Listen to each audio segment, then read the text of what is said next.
تک پہنچنے کا راستہ قربانیوں سے ہو کے جاتا. آپ سب متوسط یا غریب لوگ بیٹھے ہو. میرے نبی جیسا غریب پوری کائنات میں کوئی نہیں. میں جبوتی صومالیہ گیا ہوں، وہاں کے غربت کو دیکھ کر مجھے لگا جیسے لفظ غربت بھی ان کی غربت پہ روتا ہے. ایسی غربت میں نے پورے پاکستان میں کہیں نہیں دیکھی جو میں نے جبوتی میں دیکھی، صومالیہ میں دیکھی، کیمرون میں دیکھی، چاڈ میں دیکھی، سوڈان میں دیکھی. 24 گھنٹے میں ایک دفعہ بھی کھانا نصیب نہیں. ہمارا غریب سے غریب آدمی 24 گھنٹے میں چولہا جلا بیٹھتا ہے. لیکن میرے نبی پر جو غربت آئی، کوئی ہے پوری دنیا میں تو اللہ نے مجھے پھرائی ہے جس کے گھر میں 2 مہینے چولہا نہ جلتا ہو. میرے نبی وہ فقیر تھے جن کے گھر میں 2 مہینے چولہا نہیں جلتا تھا. ایک رات آپ سوئے ہوئے، کبھی یوں کروڑ بدلے اور کبھی یوں کروڑ بدلے، بار بار حضرت عائشہ کے ساتھ. تو تھوڑی دیر کے بعد آپ تھوڑا سا آگے ہوئے اور چارپائی کی جو لکڑی ہوتی جس پر بان بنا ہوتا ہے اس پہ پیٹ کو یوں فکس کر کے اور نیچے لٹک گئے، دھڑ آدھا نیچے لٹک. فَكَانَ قَابَ قَوْسَيْنِ أَوْ أَدْنَىٰ. واہ واہ واہ، کیا مقام ہے. قاب قوسین، اور کیا حالات سے گزر رہے ہیں کہ یوں آدھا دھڑ نیچے لٹک گیا. ام عائشہ اٹھ کے بیٹھ گئیں، یا رسول اللہ خیریت کیوں؟ آپ اٹھ کے بیٹھے. کہا عائشہ بھوک بہت لگی، بھوک بہت لگی.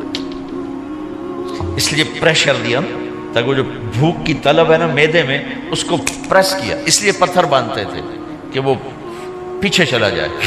آپ مسجد میں تشریف فرما تھے، ایک صحابی نہ کر کہ یا رسول اللہ یہ دیکھیں کپڑا ہٹایا، یہ دیکھیں میں نے پیٹ پہ پتھر باندھا.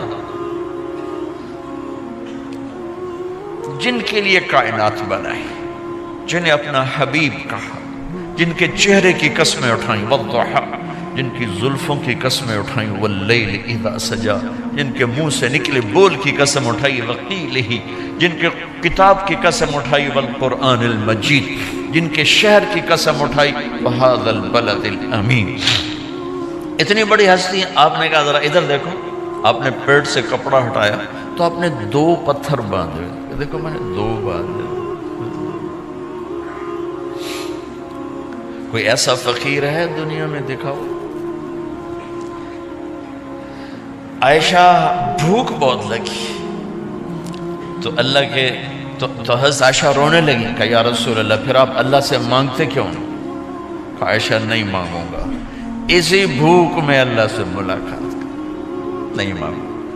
مجھ سے پہلے میرے جو بھائی آئے انبیاء وہ اسی فقر میں گئے، میں بھی اس فقر میں جاؤں گا. اپنے گھر میں یہ دکھ رکھا،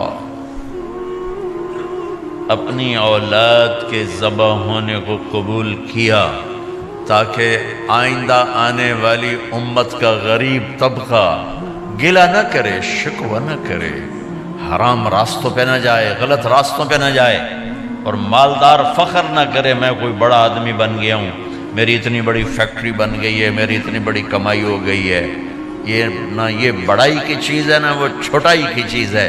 جس سے اللہ راضی ہے وہ بڑا ہے، جس سے اللہ ناراض ہے وہ چھوٹا ہے، چاہے غریب ہے چاہے مالدار ہے.